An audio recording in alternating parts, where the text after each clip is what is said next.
Hello, Bitcoiners, hello, shitcoiners, and hello, people that have no idea what I'm talking about. I hope you're having a great day.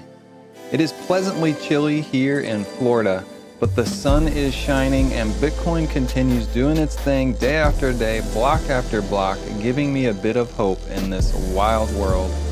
I'm Zach, and you're listening to the Bitcoin Well podcast.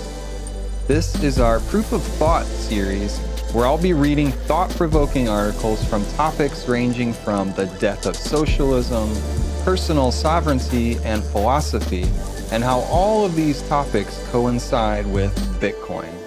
This podcast is hosted by Bitcoin Well, where we are a Bitcoin exchange crazy enough to think you should hold your own coins, not us, because we value personal empowerment over corporate control. Today, I'll be reading an article written by Bitcoin Weller Uli about what happens when a technology is introduced into the world that changes the global landscape and human interactions forever. I'd love to get your thoughts, feedback, and questions to my email, z.adair, ADDAIR, @bitcoinwell.com. And without further ado, let's begin.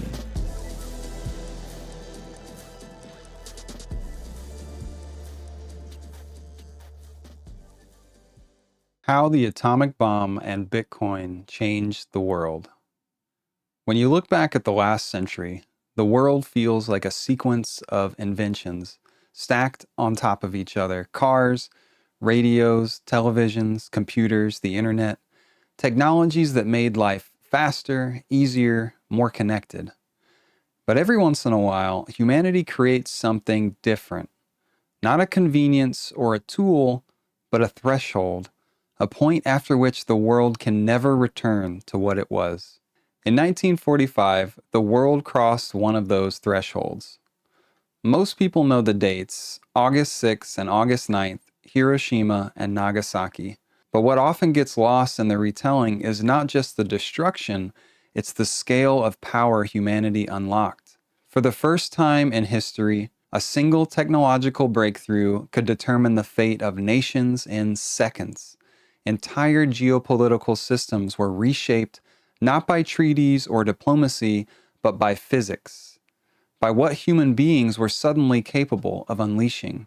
Before the bomb, war was about manpower and resources, geography and strategy. After the bomb, war became about deterrence, about who had the power not to win a conflict, but to make conflict unthinkable. The world entered a new era almost overnight. Borders mattered less, armies mattered less, and even ideology mattered less. What mattered was who controlled this newly discovered force and how the rest of the world responded to that imbalance. Now I am become death, the destroyer of worlds. J. Robert Oppenheimer. The atomic bomb didn't just end a war. It created a strange kind of peace. A peace built on fear, tension, and permanent caution. A peace where countries behaved differently because they had to. A peace shaped by a technology that no one fully understood when it arrived. That's what truly changed the world, not the blast itself, but the incentives that followed. Humanity discovered that when you invent something powerful enough, it forces everyone else to reorganize around it. It rewires economics, politics, alliances, and behavior. It changes what nations fear and what they value and what they're willing to risk. The atomic bomb was not just a military invention. It was a global incentive shift. A technology that changed how the world works in more ways than one, some terrible, some stabilizing, all irreversible. Whether you realize it or not, you are living through another shift just as profound. A new threshold, a new technology that rearranges incentives, behaviors, power dynamics, and beliefs about what is possible. It doesn't explode and it doesn't destroy cities, but make no mistake, it is reshaping the world just as deeply as the first atomic breakthrough. And this time, The force behind it isn't concentrated, it's distributed. It isn't destructive, it's peaceful. And it doesn't centralize power, it decentralizes power. You're living through it right now, and its name is Bitcoin. When you think about world-changing technologies, you probably imagine something dramatic. You don't imagine a 9-page PDF posted on a cryptography mailing list. But history is rarely obvious while you're living in it.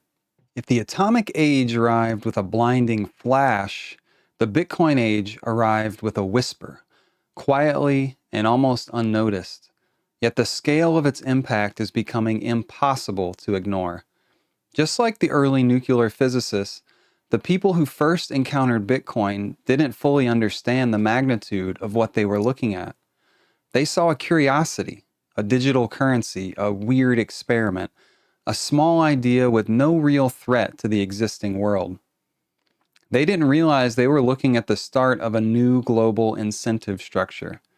Because Bitcoin isn't just money, Bitcoin is a technological threshold, a point of no return in how humanity stores value, moves information, coordinates trust, and distributes power.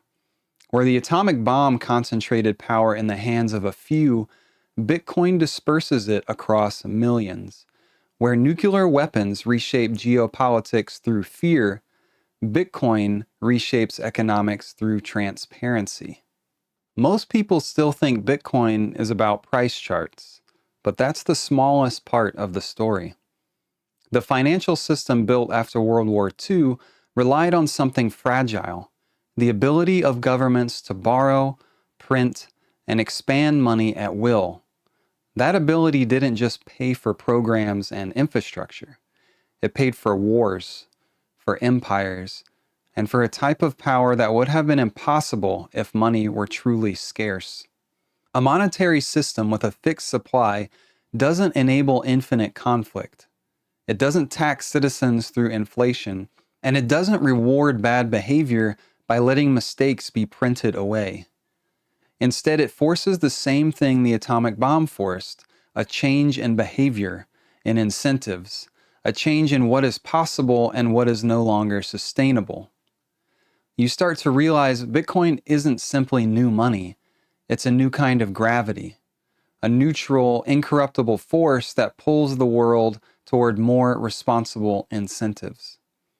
Just like nuclear weapons made global war too costly to consider, Bitcoin makes financial manipulation harder to execute. It introduces limits where none existed. It introduces transparency where opacity was standard. It introduces individual control where institutions used to dominate. Humanity didn't ask for this shift, but here it is, changing everything. And we're only starting to understand what it means. When a breakthrough arrives, people usually focus on its immediate purpose. The atomic bomb, a weapon to end war. Bitcoin, a digital currency for the internet. But the real impact of these technologies shows up somewhere else entirely, not in their direct use, but in the incentive structures they force the world to adopt. That's the part people miss. Because the atomic bomb, for all its horror, also created something no one expected: a durable, uneasy peace. Nuclear weapons made war too catastrophic, too destructive, too pointless to attempt at scale again. They froze conflicts before they started. They made leaders think longer, hesitate harder, negotiate more carefully. The world became more cautious because it had to. It's one of the strangest paradoxes in history. A terrible technology prevented even greater terrors. Now look at Bitcoin. Bitcoin doesn't fix money the way people think. It doesn't magically improve your bank account or make governments behave better out of kindness. It fixes incentives. And when incentives change, everything downstream starts to realign. Saving habits, risk-taking behavior, how nations fund conflict or can't, how people think about the future, how governments justify their actions, and how institutions treat the individuals relying on them. Bitcoin removes the ability to extract value from citizens through money printing. It removes the temptation to overspend with the promise of inflation later. It removes the incentive to hide mistakes behind monetary expansion. When you strip away those levers, the system doesn't collapse, it corrects. It shifts from extraction to accountability, from short-term gain to long-term thinking, from control to choice. In this way, Bitcoin reshapes the world not because you use it to buy coffee, but because it changes the rules beneath everything else.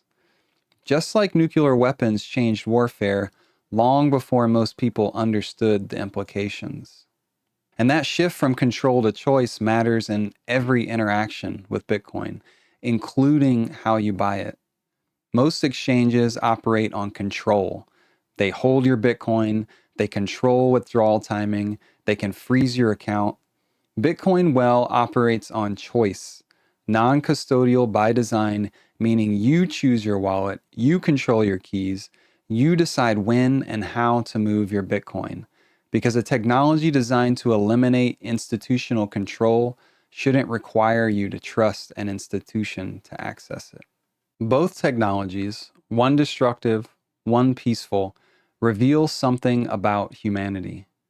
We respond to the rules we live under, and when the rules change, so do we. Nuclear weapons made the cost of aggression unthinkably high. Bitcoin makes the cost of economic manipulation increasingly obvious and increasingly difficult. The atomic bomb created a geopolitical environment where nations tread carefully. Bitcoin creates an economic environment where institutions must earn trust instead of assuming it. The atomic age made peace a strategic necessity. The Bitcoin age makes transparency an economic necessity. If two technologies that are so different can reshape humanity's behavior so profoundly, what does that say about us? Maybe it means humanity isn't driven only by morality or ideals, but by the incentives we build into our systems. Maybe the world doesn't change because people suddenly become better, but because technology changes the cost of being worse. And if that's true, then Bitcoin isn't just a financial tool. It's a mirror showing us how much our world depends on the structures we tolerate. When you zoom out far enough, something becomes clear. Humanity has always been shaped not just by our values, but by the tools that we create and the incentives those tools impose on us. Bitcoin is a peaceful pressure, a force that pushes the world toward better behavior because the old incentives simply stop working. It doesn't punish, control, or demand. It simply exists, and everything around it must adapt. That's what world-changing technologies do. They reshape the environment, and humanity evolves with it. And here's what's truly hopeful. The atomic age began with fear, but the Bitcoin age begins with choice. Bitcoin doesn't require blind faith in institutions. It doesn't require permission. It doesn't require perfect conditions or perfect leaders. It only requires individuals willing to learn, to think long-term, and to take responsibility for their own sovereignty. You don't need to overthrow a system to improve it. You just need a better alternative that slowly makes the old one obsolete. That's how progress has always worked. And that's why Bitcoin feels like the opposite of the atomic bomb, not in impact, but in direction. One technology forced the world to centralize power. The other gently offers the world an option to distribute it. One made humanity more cautious out of fear. The other encourages humanity to be more intentional out of understanding. Both reshaped the world in more ways than they promised. Both altered how nations behave. Both changed the incentives that underpin society. but only one gives people more control, more transparency, and more hope. And perhaps that's the most important introspective question of all. What kind of world do you want to live in? One shaped by fear or one shaped by choice? Bitcoin isn't just a new kind of money, it's a new kind of possibility. A chance to build systems that reward responsibility instead of manipulation, that value scarcity over excess, and that give individuals the kind of agency previous generations never had. The atomic age showed us the cost of concentrated power. The Bitcoin age shows us the potential of decentralized power. And somewhere between those two discoveries is the story of a species that keeps trying, imperfectly but earnestly, to create a future where we don't just survive, but we thrive. Humanity is doing its best, and Bitcoin is a huge part of that effort. The world that emerges from this shift may be more hopeful, more stable, and more empowered than anything we've ever seen before. Bitcoin is hope.